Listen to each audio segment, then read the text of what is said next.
الشعب كيعاني باختطاف رشعتوه والتعذيب مارستوه والمحضار زورتوه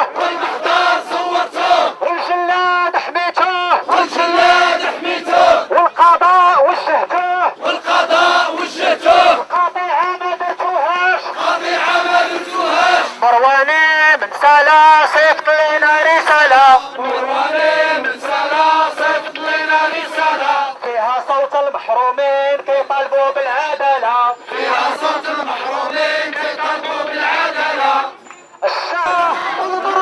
بسم الله الرحمن الرحيم وصلى الله وسلم وبارك على النبي سيدنا محمد عليه.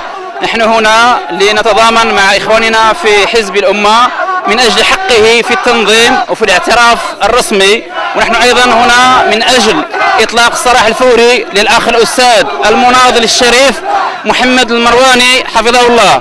محمد المرواني ورفاقه الأربعة القابعون الآن في السجن ظلما وعدوانا، محاكمتهم محاكمة باطلة اقترفها المخزن المغربي الظالم في حقهم دون موجب ودون أي تهمة. التهم موجهة باطلة، وينبغي أن يعودوا ويطلق سراحهم فورا حتى يرجعوا إلى بلادهم ولأمتهم وسط أبنائهم ووسط منظمتهم ليمارسوا حقهم الطبيعي في تأطير الأمة وتأطير الشباب.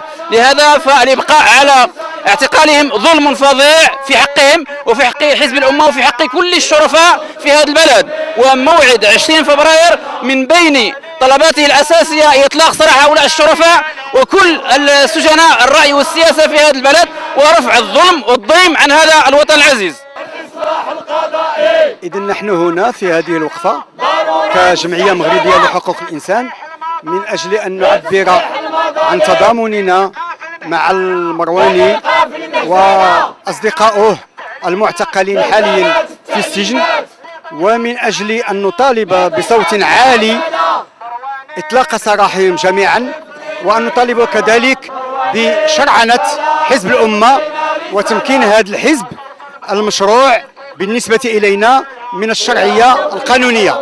نحن هنا نصرخ جميعا المرواني ارتاح سنواصل الكفاح. طبعا سنناضل من أجل إطلاق سراحه، رغم أننا نعرف أن المرواني لن يرتاح، لأنه حتى من داخل السجن فهو يواصل نضاله، والمناضل لا يوقف نضاله سواء كان في السجن أو كان خارج السجن.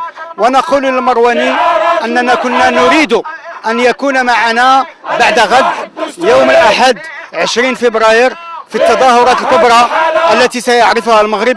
كنا نريده أن يكون معنا ليرفع صوته معنا جميعا وليطالب بالحرية لبلادنا، بالتحرر لبلادنا، بالديمقراطية لبلادنا، بالكرامة لبلادنا، وبالعدالة الاجتماعية لبلادنا. السيد المرواني اليوم وإخوانه المعتصم والرجالة والعبادلة هم عنوان الشرف للمغاربة، وهم إن شاء الله عنوان التحرر. إذا كان البوعزيزي في تونس ساهم أو أطلق شرارة الانتفاضة، فالاعتقال السياسي والاختطاف اليوم هو الذي من شأنه إذا استمر أن يطلق شرارة انتفاضة حتى تزيل وتكنس الفساد في هذا البلد. حزب الأمة اليوم له الحق الدستوري والقانوني في التنظيم وفي التجمع في النشاط السياسي، لأنه إذا تم اعتقال مثل هؤلاء ومصادرة الحق من هؤلاء فمن سيؤطر المواطنين ومن سيناضل في ساحات التدافع اليومي؟ اليوم المطلوب من عقلاء هذا البلد أن ينهوا هذه الصفحة وهذه المظلمة. فرية كبيرة أن يعتقل مثل هؤلاء الشرفاء، وفرية كبيرة انضافت إلى الفرية ديال 16 ماي.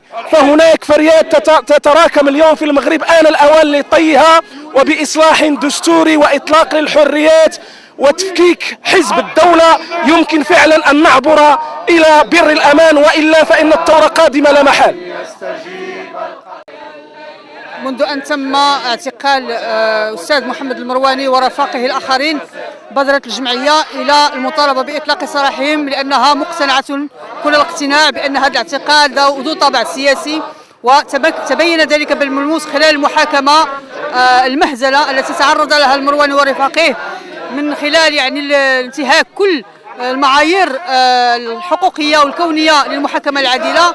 وتابعنا هذه المحاكمة ووقفنا على ما جرى بها من انتهاكات، ويعني فضحنا هذا الأسلوب من التعامل مع المعارضين، واعتبرنا بأن الدولة من خلال هذه الملف كما من خلال ملفات أخرى سابقة ما زالت تمارس انتهاكات جسيمة، خاصة وأن العديد من المعتقلين في ملف بالعرج إضافة إلى المعتقلين السياسيين 6 تعرضوا للتعذيب وتعرضوا للاختطاف، وهي كلها أساليب تدخل ضمن انتهاكات جسيمة لحقوق الإنسان.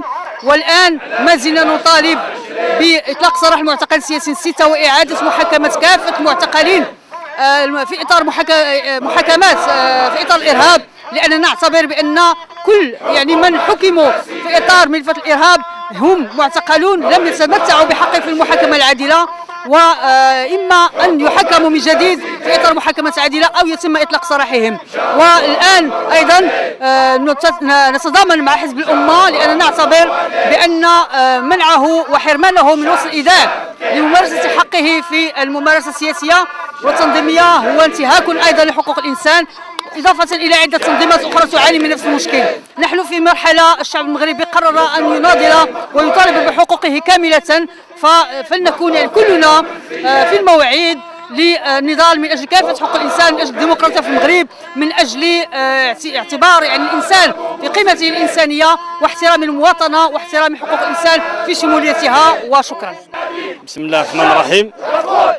قضية حزب الأمة والأخ المرواني والإخوان الذين معه تدل على المأزق الذي وصلت إليه الديمقراطية في المغرب، والانسداد الذي وصلت إليه قضية حقوق الإنسان، بعدما كنا قد استبشرنا بانفتاح في نهاية التسعينيات، ولكن مع الأسف وقع ارتكاس بحيث بدأ الانتقام من الشرفاء ومن أصحاب المشاريع الوطنية الحقيقية التي تريد إنقاذ البلاد بإيداعهم في السجون وترك المجال للمفسدين وللبطانات المرتزقة والمرتشية تعيث في الأرض فسادا.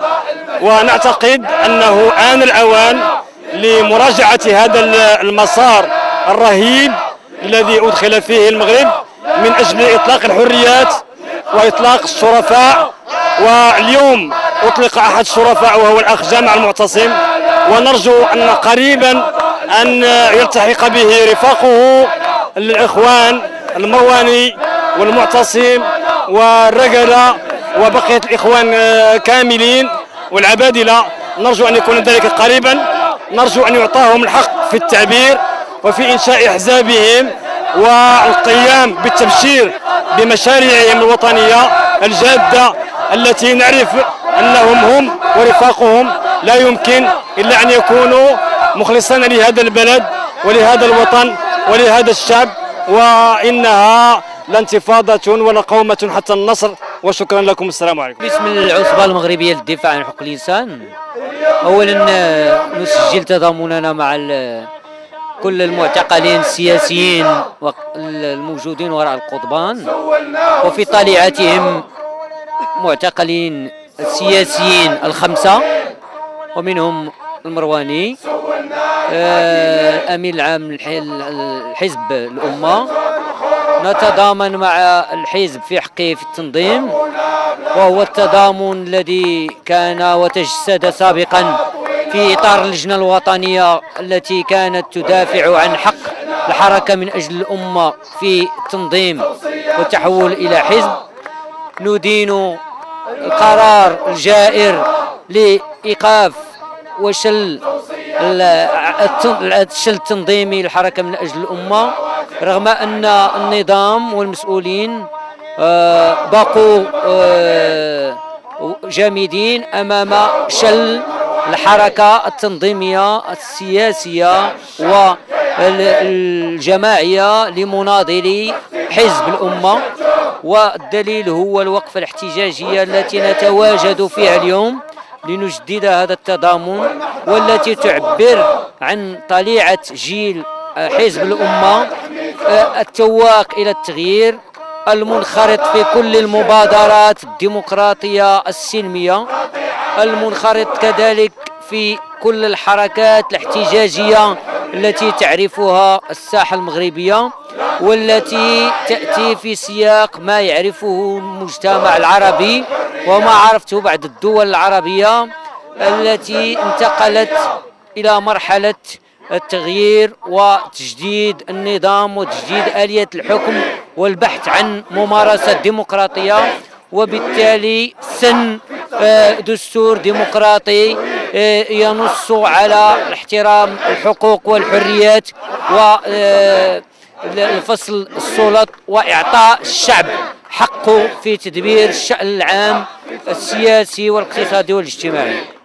احنا واقفين على حق السي المرواني والاخوان ديالو باش يكون عندهم الحق يديروا حزبهم بكامل الحريه ويخرجوا من السجون، يلتحقوا بالعائلات ديالهم ويمارسوا حق التعدد السياسي.